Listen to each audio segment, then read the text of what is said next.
mi tụi calo ơi bông calo sao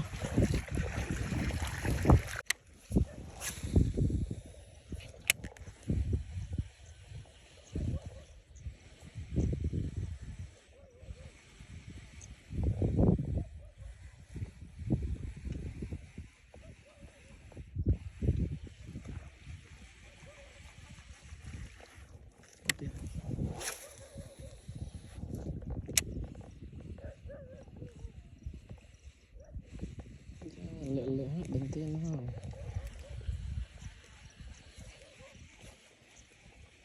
mình thông bán hàng khám thông tây đồ đạn đầu tụ với em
ya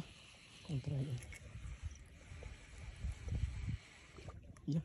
con cái này chơi mà luôn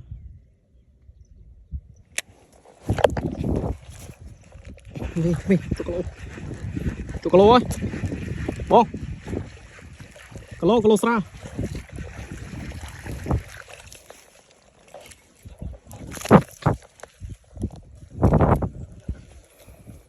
bình lê nha bên này sạch đỏ co này em nuôi thôm trai thôm về kia